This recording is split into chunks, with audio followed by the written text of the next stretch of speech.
This is One on One. That's good acting, yeah.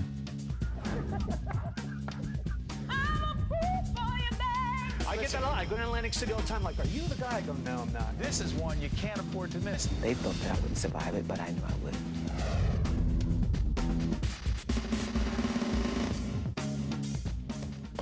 Everything you've ever wanted or needed to know about higher education, you're about to find out. Our good friend Gene Cornacchia, Dr. Gene Cornacchia, president of St. Peter's College, is in the house. Good to see you, Gene. Hi, nice to see you. How tough is your job these days? Oh, it's getting worse every day, it seems. But you love it. I do love it. What do you love it? Okay, funding issues, fiscal challenges, faculty challenges all the time. Right. But the students, that's why we're there. We've had many conversations on and off the air. Is that always the key? That's always the key. Why? Because what we're doing is shaping the future generations, and we're helping people achieve their dreams. That's what it's about. Describe the student population at St. Peter's. The student population, approximately 3,000 students overall. It's about a quarter Hispanic, a quarter black, about 12% Asian, and the rest is, whites of various shades. Yeah. And Jersey economically City, very diverse as well. what do you mean? We run the whole gamut of socioeconomic groups that you'll find at any institution, really, but particularly at St. Peter's. Most of our students are very needy financially. So they're coming from under $60,000 in family income, which is pretty extraordinary. It almost mimics more what public institutions are like. Is that right? Yeah. Well, it's interesting, and those who know the program know that St. Peter's is one of the many underwriters of our series. Right. And one of the things that has struck me in our conversations is that the Capital campaign that's going on is going on, let's just say this, at the time we're doing this program, listen, we've been in the studio all day. I don't know what the stock market's doing. I don't think I want to know. Oh, no, Gene, don't do that. But we're doing this program in August. Right. It'll air after that. Do you ever say to yourself, listen, maybe it's not the best time for this? Or do you say, we have no choice? Well, it is not the best time for it, but we don't have a choice. We really don't. In our particular case, we're doing a $62 million capital campaign. And a key component of that, as you know, is our student center. We don't have a student center. In order to remain competitive, we need to have that facility. Not just because it's one of the bells and whistles, but because we have no place for our students really to gather, to study, to really share community in that kind of way. And that's very important for what we try to achieve at St. Peter's. So we undertook this at the beginning of the downturn.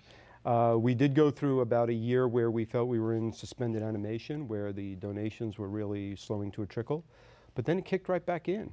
I mean, it's amazing how people have stepped up to support our vision about the college's future by giving donations. Well, for the most part, of course, a lot of them are alums, and they're committed to St. Peter's and our mission. They understand what they got out of their education at St. Peter's College, and they want to contribute to future generations experiencing the same thing. So here we are in August, and we're at just under $47 million raised at the height of this extraordinary financial crisis the nation and the world faces. Talk about competition in the higher ed community. Who are you competing with? We're competing with, of course, all the other private institutions. And public. And public institutions, but also for-profit institutions now. So the nature of competition has really intensified dramatically over the last decade. So let me ask you, you come into, from your own perspective, you come into this as an educator, as a scholar. Right. But in many ways, are you mostly a business person? Well, you have to be. You really have to be. Give me the balancing, academics and business. Well, the typical college president today spends the bulk of their time in fundraising and in the more strategic issues of, balancing budgets, dealing with public officials, legislators, et cetera. On what? By the way, go back to that part. Sure. Why are you dealing with government officials? We're dealing with government officials to get our message across, why we're important and valuable to society, and to get continued support from the state and from the federal government. They seem to be listening. What's that? They seem to be listening. Not so well lately. In the pecking order, where do you sense that higher ed fits in with all the other challenges to state and federal budgets? Where's the fit? Truthfully, I think what we're seeing is the beginning of a shift away from higher education being a top priority for... Moving away? Yeah, moving away. Ironically, you know, we had a brief spurt, for example, at the federal level of increased dollars going towards Pell, which is the main federal support program, and student loan subsidies. That's beginning to erode now, and in the current budget climate we're facing, it's one of the things on the chopping block. Some of the biggest trends that are changing in higher ed right now are? Well, certainly online learning is huge. Is it big at your place? It's just starting at our place. Why is that important, by the way? It's important because many students, particularly the adult students, both graduate and undergraduate adult education, have very challenging jobs. They're changing jobs, they're moving, their education gets interrupted, they have to start over at other institutions. With online learning, they can continue their degree no matter where they are, not just in the nation, but even around the world. We have students who were in the military who were able to continue their education from distance. Do you have to be involved in distance learning today to compete? You have to, yes, absolutely. That's a no-brainer, you have to do it. No-brainer, you absolutely have to. Yep. The other part of it that's curious to me, we had Governor Kane, who was a former president of Drew, right? And Kane College. No, Governor Kane. Oh, Governor Kane, Okay. and he was president of Right. Drew, and we talked about this. And he says he's been in Governor Christie's ear Right, and right, ear of a lot of legislators saying, you guys don't get it. The disinvestment in higher Right. education is really hurting, big time. It absolutely is. How does it hurt? Well, you know, we face a global environment in which everyone is saying the United States is decreasingly competitive, right? And so what we're doing is disinvesting in higher education, which is going to produce the scientists, the scholars, the researchers, the business executives, you name it, the teachers, the doctors, that are going to make this nation competitive, right? And it's just, it's quite frankly you know. Is it depressing for you? It's I know, well, because you're an upbeat guy. Yeah. But at some point, you have to say, hey, wait a minute, don't they get it?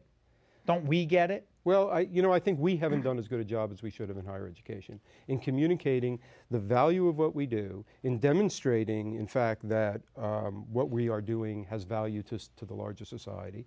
And so there's a movement of accountability. Talk about one of the trends that are out there. It's for accountability. How do we demonstrate it? And there are all sorts of ways that we've begun to do that, of course. But, you know, we really didn't pay a whole lot of attention to it. We assumed everyone understood the value of higher education. Because it's part of the American dream. Part of the American dream. Except something happened on the way to the, Right. Well, one of the things that happened on the way is the rising cost of higher education. That's created tremendous burden on families. And also, of course, it required that government step up and invest more. And at your place, you really believe very deeply, and the American dream, I don't want to, that it's almost impossible to pursue the Right. dream in a vigorous, spirited, Right. successful way without that education. Absolutely, absolutely. You know, St. Peter's College's main campus is located in Jersey City, and in not too far distant background, you'll see the Statue of Liberty. And in the shadow of the Statue of Liberty, where thousands, millions of immigrants came through and thousands came to St. Peter's College over the years, what we did is to help those individuals get integrated into American society and to live and breathe the American dream. And we want to see that happen for the new generation of immigrant children, as well as for all kids today. In spite of all the challenges and pressures you Yeah. face, meeting budgets, raising money, running a business, right? You still love it, I can tell. I do. I love it. I do love it.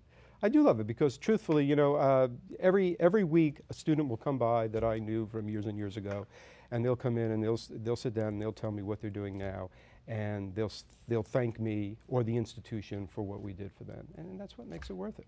Love having you here, Gene. Thanks. It's always a pleasure. Good stuff. Thanks. Keep it up, okay? Will do. Don't leave anytime soon. Okay?